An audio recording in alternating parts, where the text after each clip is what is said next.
Welcome to the show, everyone. Today we're going to be talking about a movie that I think has one of the most interesting MPAA stories ever. And if you guys followed me for any amount of time, I hate the MPAA. It's not that I don't like the idea of warning people about content in movies, but I don't like assigning it a number, or a letter in this case. So Wes Craven... Gotta say it. Gotta say it. Just say it. Wes Craven gave his movie to the MPAA. They returned it and gave him an X rating. Mm-hmm. And he was like, well, I kind of want it to be more available, so I cut some stuff out of it.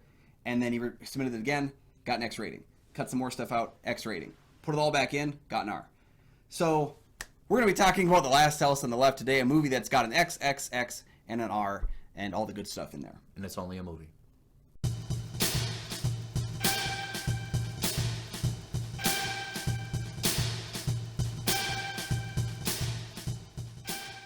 Welcome back to the show. I'm one of your hosts, Kyle Goethe from GoatFilmReviews.com. I'm Nick from the St. Paul Filmcast. Thanks for watching. Thanks for finding us. And for our loyal fans, thank you for continuing to support the show. You can follow the show on Twitter and on Instagram. Hey, of course, we do have a Patreon. Check that out for some great deals. Both Kyle and I are members of the Minnesota Film Critics Alliance. Check out that webpage for critics' reviews as well as ours. And today we're going to talk about the shocker of all shocks of 1972, because it came out in August 1972. Mm-hmm. It's 50 years old. The Last House on the Left. God, 50 years old. Oh, yeah. All right. Mary Collingwood and her friend Phyllis are headed to the city to see the band Bloodlust. I know Bloodlust is great.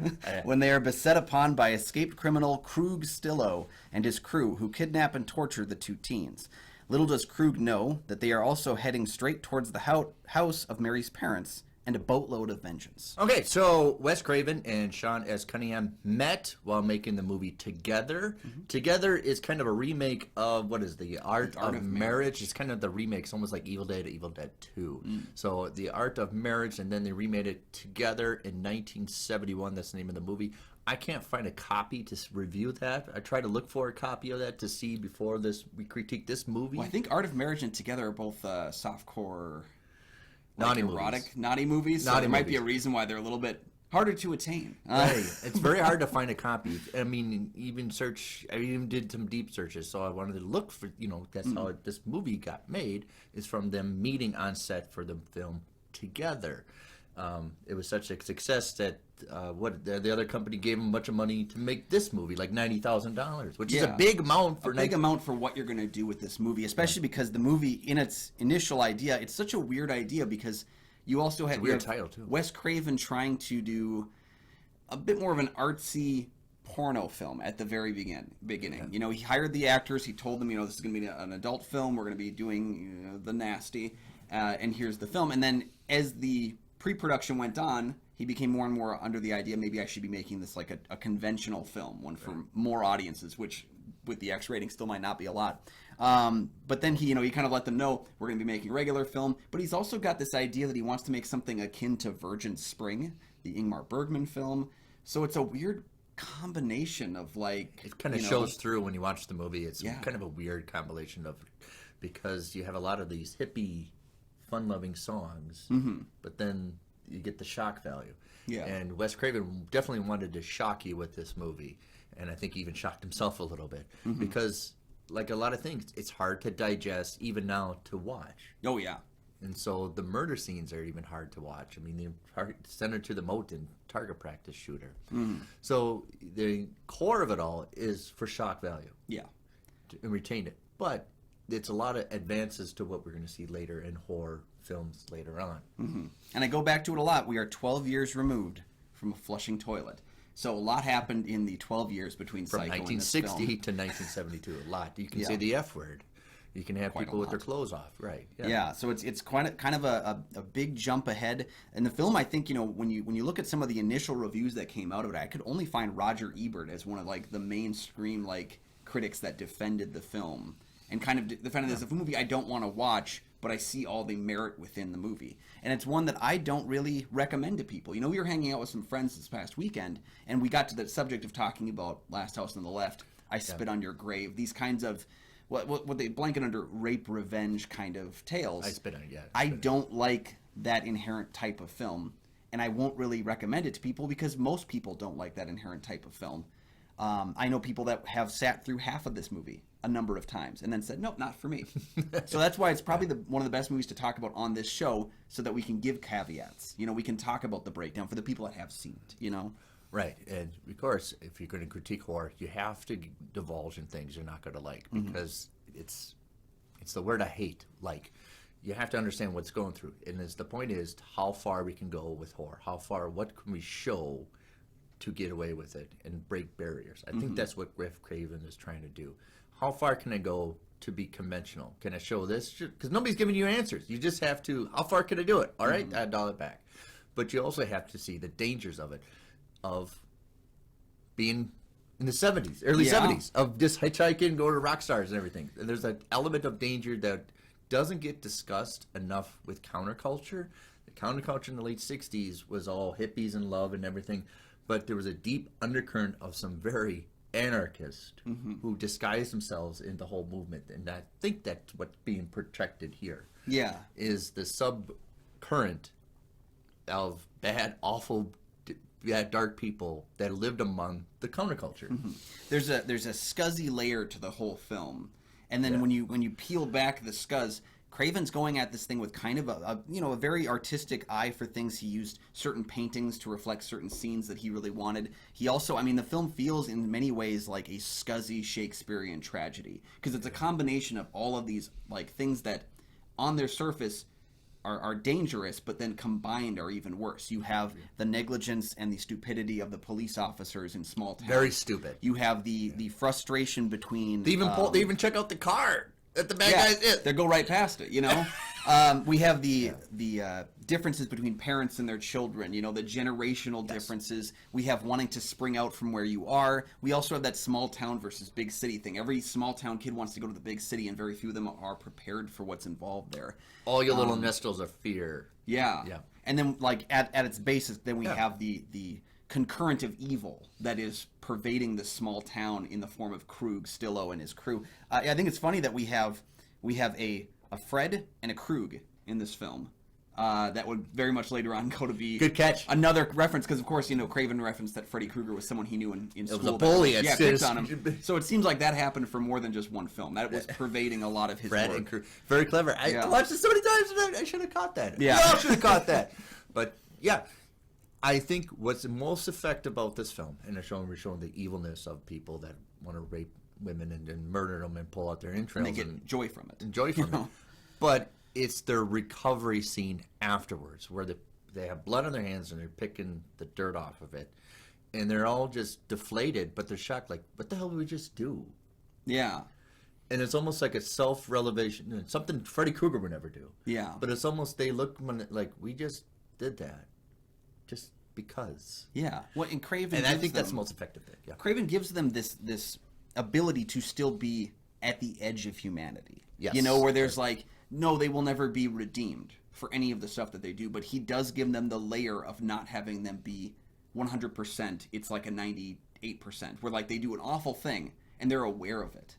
They can't change it. They're not wanting to change it, but it's a question of like in that moment, the heightened frenzy of doing an awful act. We've all done bad things, not to the extent of this film, my God, but we've all done things that we've thought about immediately after as like, why did I do that? And I think that's what Craven's doing, is he's taking that and then adding 100 to it. He's pushing it to its furthest limit. But it's an interesting, realistic tale, because if you watch true crimes, I'm sure everybody does, and you look and investigate serial killers, one of the components he always says, after they do a murder or anything, it's almost like they did a decompression. It's almost like they erupted, a volcano erupted, and after all that, they're just like, oh. And so usually detectives always talk about when you arrest the bad guy, they're napping because they don't.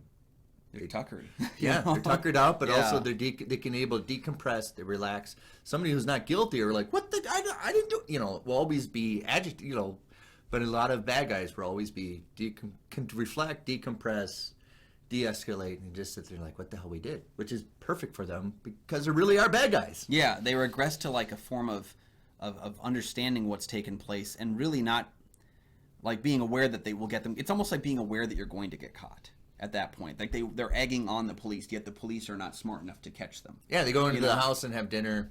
Yeah, and pushing that limit too. They just did a horrible act. They've done a number of horrible acts. They get to this house and it's almost like a reset. It's almost like a sequel. Like the movie starts over again. Yeah, and an emphasis, because my core of it, how far can we go? Wes Craven is pushing elements, but he's using it as the characters too. How far can we go before we get caught? Yep. And that's a kind of a funny little thing in the, if you investigate the movie and the Wes Craven, both the movie and the people making the movie, how far can we go before somebody says, stop? Yeah. And well, that's the difference, too, is he hired some actors that had never done films before. He hired some adult film actors. And then at the center of it, he's got, Sandra Peabody, Mary Collingwood, who had done some stage work, some other films. I think she'd done soap The opera lead and actress, stuff. Sandra, yeah. And so the problem with that is this is, again, early film for Craven as a director, because I think he worked on Together, but he also worked, like, syncing dailies, editing kind of stuff. Like, he wasn't at the forefront of that. This was his, like, time to try some things out.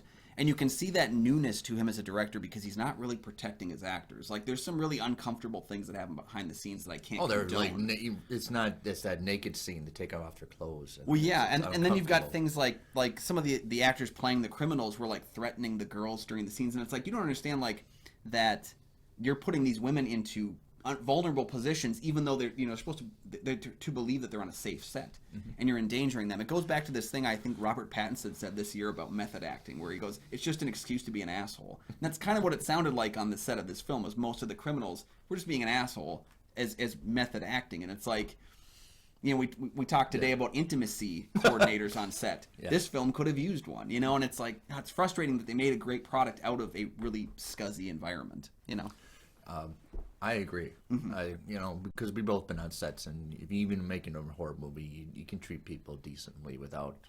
Some of the best horror movies are the ones where the cameras turn off and then everyone's giggling afterwards. I've seen, even on Instagram, we both have a couple of horror film directors that we're involved with, and when you see, like, they're hanging out on set, they're having fun. Well, they're also making some pretty effective horror because they can switch. It doesn't have to be all disturbing the whole time, and that's the showing part of Wes Craven, who's a director that I admire, but I've always kind of had this give and take with some of his work. Right, and I think if you cited Roger Ebert again, backing up the movie, but he always cited that Wes Craven could have been a phenomenal director if he just got out of horror. Yeah. It's like, oh, he's a horror director. Well, you shouldn't, that's kind of like a markdown almost. Yeah. He could have Ebert been had a that great thing film for director. so many decades, and I think he turned it around, before he passed, but But that's Ebert like a was staple way. that all film critics, I think you have to break up for him. It's a great film director if he just got out of horror. Well, he did a couple times and people didn't seem to like it very much. Right, yeah. So it's almost like a staple, like if you do horror, that's a marked down. Yeah. Go ahead, carry on. Well, I was going to say when we talked about these, kind of rape revenge films, again, it's not a fun thing because as one person They're very pointed out hard to me, digest. They're 90-10. It's like 90% awfulness for that 10% of vengeance, and most of the time it doesn't make up for it for me. What's great about how this film attacks it is that it is hard for the first half of it. It is really tough to get through, and that's intentional. But I think the percentage-wise of when it turns into that slow-building revenge happens earlier in the film. But the parents' contribution to the revenge. Yeah, having the parents figure out what happened to their daughter, and then understanding again that, like, almost Shakespearean-level tragedy of if we hadn't fought together, like what were the last things we said to her, those kinds of elements, and then seeing them take it in and be like, no, we're gonna take these guys out. And, like, being able to participate and get down to the level Almost of like dirty. a Home Alone way of taking them out. Yeah, With shaving cream and all that That's stuff. one of Craven's staples. He did it with Nightmare on Elm Street. He's done it before with the Scream films, where he's had that kind of like Nightmare on Elm Street. booby-trapped house. Booby-trapped house, yeah. What is it? People Under the Stairs. I think he also has that with Fool and stuff. They set traps for their takers. And why didn't Craven do a Home Alone film? I don't know. But He was the marker for Home Alone. yeah. And previously... John Hughes is watching, like, Yes, he did. He did. All right, got to do that because you have to have some kind of. You're making a movie, so you have to find some way of everybody being a contribution to make a movie, and your prop production, set direction, probably like to set up these things in their houses. You have to make something to have the work, and it's a great ending to the movie because it's escalation. Yeah. It's constantly this movie of escalation, so you have to have this escalation of just. Well, it's the house. Well, its house is an entrapment to recruit these guys to get in, and we'll deal with them that way. What I'm talking about, in previous episodes, we talked about the French New Wave of horror, which is how much can you digest, how much can you appreciate watching without being disgusted. And this movie is the launch pad for what French was doing in the early 2000s with high tension, with Gaspar Noir films like Climax and Irreversible, is they're not enjoyable to watch. It is disturbing. It's disgusting. And Wes Craven's with this movie is the launch pad for those things. It's not a pleasurable experience. You're not supposed to like it, but I think you have to and appreciate the shock for it to advance movies even further, what they're presenting. It's almost like, it's funny because you think about in the 70s, there was a certain tendency in horror to take it as far as we could get it. Yeah. And then in the 80s, it was a bit more of a, we're really done with that intensity. Let's have fun with our horror movies. And so there was a lot more, I don't want to say lightheartedness, but we played a lot with like the extremeness in a different way. You know, the subtlety of 80s, as you would say. It's gone.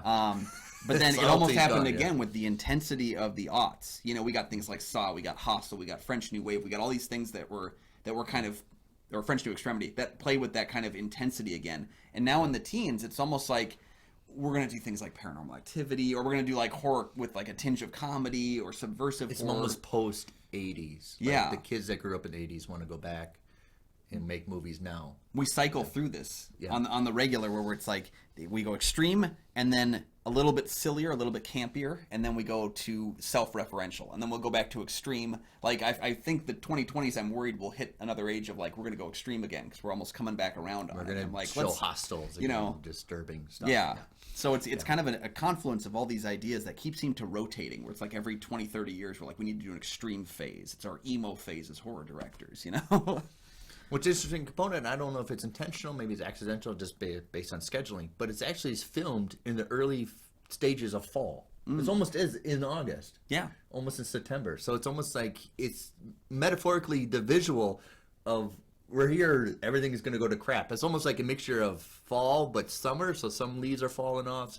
It's a nice aesthetic that I don't know. It's kind of pleasurable to see that, okay, we have these, it's almost like a flower power, but then underneath it's really bad, almost like rotting leaves, if you will. Like, yes, you know, yes. the 60s are gone. I'm sure that Once again, I'm sure it was less intentional though, right? Because when you see the amount of money they have, it's like we shoot whenever the hell there's time. It's one of those happy accidents that you just based on scheduling. You can actually beginning of fall, which you have a mixture of flowers, but then some have already fell, so it's almost a mixture of flower dead and live. Which would go on to be a staple when you get things like the Halloween franchise, where you know the most atmospheric of Halloween films, being like the first one and the fourth one, really embrace the fall, the dying leaves, you know, that kind of that harvest, if you will. Yep. That is at play here, and it's a precursor to that, probably accidental though, I would assume. And it goes back to ancient times, all the way to the ancient times of stories being told of don't go in the woods, because you told those stories to kids so they don't stray off from the cities. It's in ancient Greek, ancient Egypt, you know.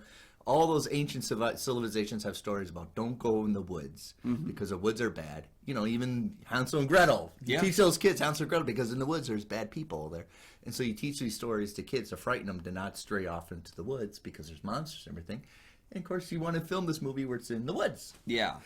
It seems like Craven's hitting a level of like regret, not just for his main character, because there is something to be said about he sends Mary and Phyllis to a band called Bloodlust, and they instead enter a different kind of bloodlust, if you will. Right. Yeah. It's almost like she wanted metaphorically go into that being sacrificed. Yeah, and he does the same thing with the audience, where like he shows you these intense scenes, these really grueling scenes. Yeah. And thank God for an 84-minute runtime. But then he also uses that folk rock bluegrass and that kind of sad meandering song, which was actually done by David Hess, who did the music and played Krug at the same time. He does the road leads to nowhere thing that keeps recurring. It's almost like Craven is saying, not just to his characters, but to the audience, like, you wanted this, didn't you? You wanted this? Do you like it now that it's here? You know, he's kind of punishing his audience and his characters at the same time. Same thing that what would carry on with the French New Wave of horror in the early 2000s. Yep. You wanted horror? We're going to give it to you. You didn't enjoy it? Well, this is what you wanted. You know, it's almost like... Are we having fun yet? Are we having fun? Yeah. Right. Yeah. Yes, but you don't get those films without Wes Craven watching. Yeah. Yeah, the film actually, again, we probably wouldn't have Nightmare on Elm Street without Last House on the Left, because it gave him. Well, I think he learned his mistakes making this movie. Yeah. With Nightmare on Elm Street, you need a signature villain.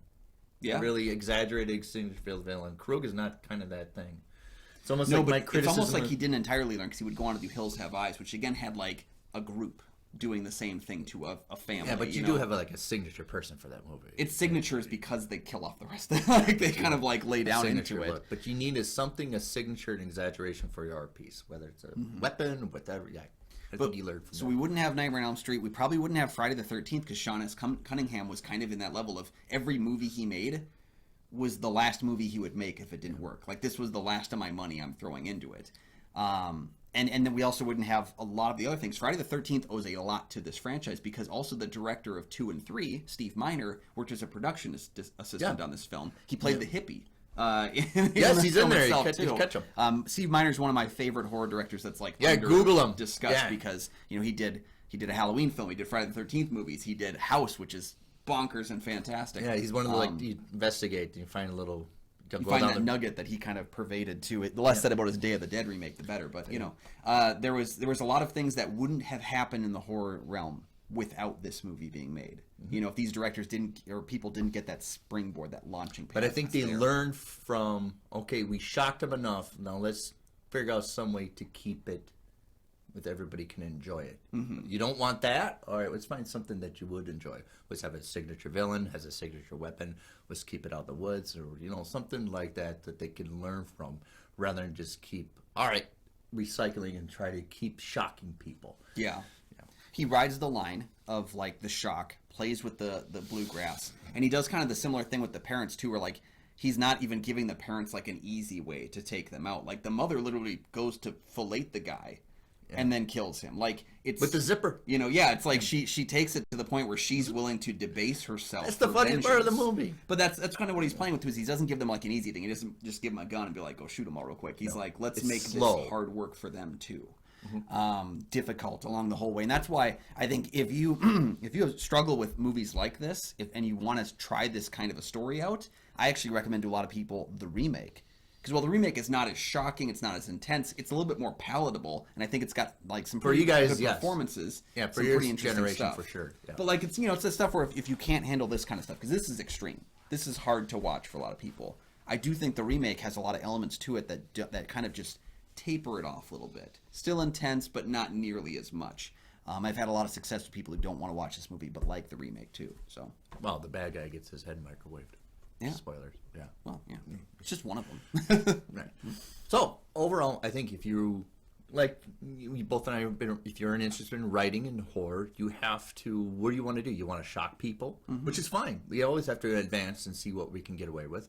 But also, you have to something to retain with. Yeah. And I think there's a lot of things we can retain with. It's not a memorable film, but it's a very unforgettable film. Yeah. I think that's the whole point. You'll never forget you've seen this movie. The staple is remember it's only a movie. Yeah. This famous movies use that. Yeah, it's only a movie, which is Wes Craven. Come on, it's not real. Yeah.